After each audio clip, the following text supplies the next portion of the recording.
Hello everyone, welcome you all complete revision in 9 minutes. So देखते हैं आज का हिंदू एनालिसिस हमसे क्या कहता है। सो सबसे पहले तो आप लोगों को पता ही है जो अभी हमारा न्यूज में चल रहा है चंद्रयान 3 से रिलेटेड।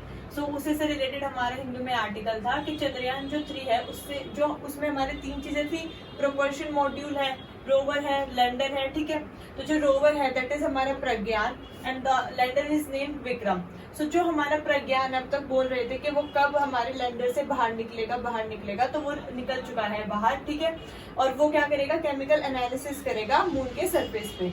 सो बेसिकली जो आपका प्रज्ञान, उसमें आपको 2 बातें मेजर ध्यान रखनी है कि वो क्या चीज जो है लोकेट करेगा, वहां पे फाइंड करेगा। एक तो वो APXS that is alpha particle X ray spectrometer, वो वहां पे ये रेज देखेगा, एक्सरेज अल्फा पार्टिकल्स वाली। और LIBS that is laser induced breakdown spectroscope. So और ये काम करेगा, और वो मतलब उसके पास ये इंस्ट्रूमेंट है LIBS एंड APXS। तो उससे वो क्या करेगा, वहां पे एक्सरेज, वहां की स्पेक्ट्रोमेट्री जो है वो चेक करेगा।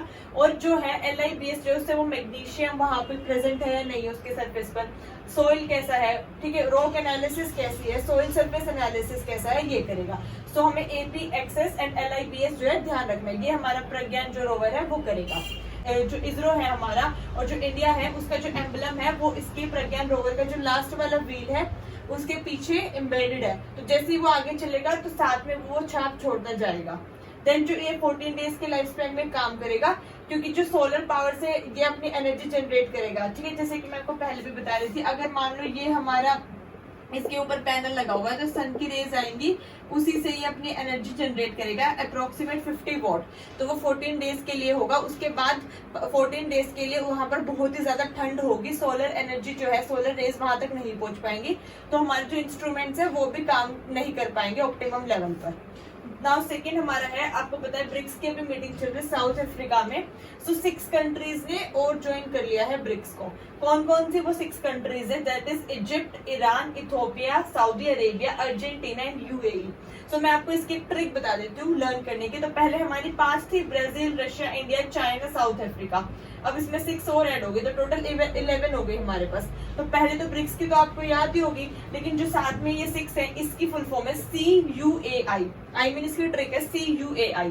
अब जैसे C मतलब देखना SEEC, सो फिर S से हमारा हो जाएगा Saudi Arabia, Ethiopia and Egypt. ठीक है, फिर UAE तो हमें पता ही है, बट UAE की जगह हम UAI याद करेंगे, क्योंकि U से UAE, A से अर्जेंटीना एंड I से ईरान हो जाएगा। सो हमारी ये 6 कंट्रीज हो गई। तो अगर MCQ में हमारे पास आएगा तो हमें इजीली याद रह जाएगा ब्रिक्स जो पहली 5 कंट्रीज थी, और CUAI जो हमारी रेस्ट 6 कंट्रीज है। ये ट्रिक होगी इसको लर्न करने की।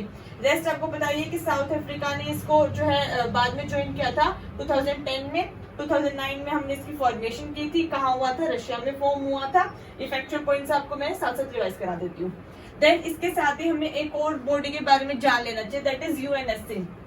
ऐसा क्यों, क्योंकि अभी देखो ब्रिक्स में जैसे एक्सटेंशन हो रहा है तो इसीलिए बात चल रही है कि हमें UNSC जो हमारी यूनाइटेड नेशन सिक्योरिटी काउंसिल, उसमें भी जो परमानेंट मेंबर्स है उनकी सीट्स को एक्सटेंड करना चाहिए। आपको पता ही है इंडिया 8 टाइम्स ये बोल चुका है कि इंडिया को भी मौका मिलना चाहिए, चांस मिलना चाहिए परमानेंट सीट के लिए। ठीक है, क्योंकि आपको पता है जो हमारी UNSC United Nation Security council, इसमें हमारे 15 मेंबर्स है। नहीं भी पता है तो अभी जान लेते हैं। 15 मेंबर्स है, जिसमें से हमारे 5 जो है परमानेंट मेंबर्स है और जो 10 है वो नॉन परमानेंट मेंबर्स है। और जो नॉन परमानेंट मेंबर्स है उनकी जो प्रेसिडेंसी जो है मिलती है, रोटेट होती है, वो 2 इयर्स के बेस पे मिलती है। लेकिन जो आपके 5 परमानेंट मेंबर है इनके पास कुछ स्पेशल पावर है, जिसमें से एक है आपकी वीटो पावर। तो अगर इन्होंने वीटो अप्लाई कर दिया तो रेस्ट आपकी कोई भी कंट्री कितना भी कुछ बोलती रहे, परमानेंट मेंबर्स का जो डिसीजन है वो अवेल करेगा। ठीक है, तो इनकी जो वीटो पावर है वही एक जो है सबसे ज्यादा इंपॉर्टेंट पावर है। 1945 में हमने अपने UNSC को इस्टेब्लिश किया था। इसके हेडक्वार्टर है न्यूयॉर्क सिटी में। ठीक है, और इसका जो फर्स्ट सेशन हुआ था वो लंदन में हुआ था। जैसे हमें इसका फर्स्ट सेशन याद रखना है, ब्रिक्स का कहाँ हुआ था, हमारा रशिया में हुआ था। सिमिलरली वो हमारा लंदन में हुआ था। देन उसके बाद है इसमें जो परमानेंट मेंबर्स है, ये मैंने शॉर्ट में लिख दिया PMT। वो कौन कौन है, US, UK, रशिया, फ्रांस और आपका चाइना। ठीक है, और इंडिया उसके लिए अभी बोल रहा है कि हमें भी परमानेंट सिटीजनशिप दो इसमें। देन हमारे यूएनएससी के फंक्शंस क्या है, वो किस चीज के अगेंस्ट जो है लड़ाई करता है। काउंटर टेररिज्म कमेटी है इसमें, जो ऑब्वियसली बात है टेररिज्म के अगेंस्ट रहती है। देन द्वेष एंड अलकायदा कमेटी है इसमें, ये भी कमेटी ही है आपकी, ठीक है। और against nuclear chemical biological weapons को भी चेक करने का यूएनएससी काम करता है, क्योंकि इसका नेम ही है United Nation Security Council. Then India 7 times इसकी नॉन परमानेंट मेंबरशिप ले चुका है, अभी दिसंबर में ही हमारी एंड हुई है। और जो आपकी नॉन परमानेंट जो प्रेसिडेंसी जो है रोटेट होती है वो 2 इयर्स के टर्म पीरियड पे होती है। देन हमारे थर्ड न्यूज है जो इम्पोर्टेंट थी थोड़ी, कि RRR जो मूवी थी आपकी, वो एक बहुत ही पॉपुलर मूवी रही थी ऑफ दैट ईयर, मतलब प्रेजेंट ईयर 2022 वाला जो प्रीवियस ईयर था। सो उसको हमारा बेस्ट फिल्म अवार्ड मिला है पॉपुलर मूवी का, और रॉकेटरी मूवी को भी हमारा बेस्ट फीचर अवार्ड मिला है, ठीक है। साथ ही में हमारे जो IAF है, इंडियन एयरफोर्स, उन्होंने परचेज किए हैं कुछ वेपन्स, एम्यूनिशंस, Mi-17V5 हेलीकॉप्टर्स। और बस आपको ये ध्यान रखना है कि ये हमारा मिनिस्ट्री ऑफ डिफेंस के अंडर आता है और थोड़ा न्यूज में रहता है, तो थोड़ा मिनिस्ट्री ऑफ डिफेंस हम देख लेंगे।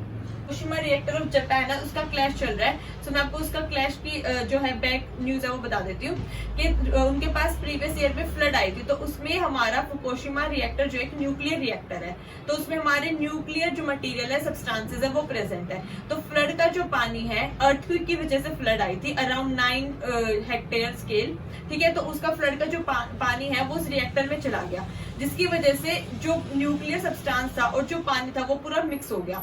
तो जापान ने उसको तब से इतने सालों से स्टोर करके रखा हुआ है। तो अब जापान कह रहा है कि उसकी रिएक्टिविटी जो है कम हो गई है और हम पैसिफिक ओशन में इस पानी को डिस्चार्ज कर देते हैं। लेकिन इसी चीज पर हमारे जो बाकी कंट्रीज है, north Korea, south Korea, Australia, China, ये सब जो है मना कर रहे हैं। और ये सब मना क्यों कर रहे हैं, उसके पीछे 2 रीजन है। पहला रीजन कि आपके ह्यूमन के लिए हार्मफुल है, क्योंकि ये ऑब्वियसली बात है, चाहे कितनी भी रिएक्टिविटी कम हो जाए, लेकिन कैंसरस कॉजिंग सब्सटेंस है न्यूक्लियर सब्सटेंस हमारा, ठीक है। सेकंड रीजन ये है, चाइना के लिए पैसिफिक ओशियन जो है, मैं मैप्स आपको थोड़ा दिखा देती हूँ, यहाँ पर देखना आप। जैसे मान लो ये हमारा जापान है और ये हमारा है पैसिफिक ओशियन, यहाँ हमारा China, north Korea, south Korea, नीचे ऑस्ट्रेलिया, ये सब हो गए। तो ये जो एरिया है ना, ये बहुत ही अच्छा फिशिंग ग्राउंड है चाइना के लिए और बाकी कंट्रीज के लिए भी, ठीक है, क्योंकि यहाँ पे हमारे वार्म करंट और कोल्ड करंट जो है मीट करते हैं, ठीक है। आप मुझे कमेंट सेक्शन में नेम बताना, वार्म करंट का क्या नेम है और कोल्ड करंट का क्या नेम है। और जहां पर भी गर्म पानी और ठंडा पानी मीट करेगा, वहां पे हमारा बहुत ही अच्छा एक फिशिंग ग्राउंड बनता है। तो अगर हमने न्यूक्लियर वेस्ट जापान ने रिलीज कर दिया वहां पानी में, तो जितनी भी फिश है वो सब तो मर जाएंगी, ठीक है, या फिर कोई ना कोई प्रॉब्लम कोज हो जाएगी, ठीक है। फिशेज में भी कोई हो सकता है कि कोई डिजीज कोज हो जाए। तो दैट इज वाई जो सब है अपोज कर रहे हैं जापान को। लेकिन जापान कह रहा है हमने जितने भी हमारी कमिटीज है, इंटरनेशनल बॉडीज है, सबसे अग्री करवा लिया है कि अब इसकी रिएक्टिविटी जो है बहुत कम हो चुकी है और हम इसको पैसिफिक ओशन में रिलीज कर सकते हैं। लेकिन आपको रिएक्टर का नेम ध्यान रखना है, that is Fukushima reactor of Japan, ठीक है। सो लास्ट न्यूज है आज की, दैट इज प्रज्ञानंदा, जो अभी आपने देखा ही होगा, इनको द चेस बॉय बोल रहे हैं। इन्होंने हमारे जो मैग्नस कार्लसन है, इनको फाइनल्स में मतलब बीट तो नहीं कर पाए, लेकिन फाइनल्स में काफी अच्छे से टक्कर दी इन्होंने। और जो मैग्नस कार्लसन है ये भी काफी अच्छे चेस प्लेयर है। तो जो हमारा वर्ल्ड का फाइनल चेस कंपटीशन चल रहा था, उसमें ये 18 ईयर ओल्ड बॉय प्रज्ञानंदा काफी अभी न्यूज में चल रहे हैं। सो इन्होंने वहां पे इनके साथ कम्पीट किया था। सो इतनी कम एज में इतनी बड़ी उपलब्धि प्राप्त करना अपने आप में ही एक बहुत बड़ी अचीवमेंट है। तो आई होप आपको आज का लेक्चर पसंद आया होगा। अगर आपको पसंद आया है then please like, share and subscribe the channel. Thank you so much. जय हिंद।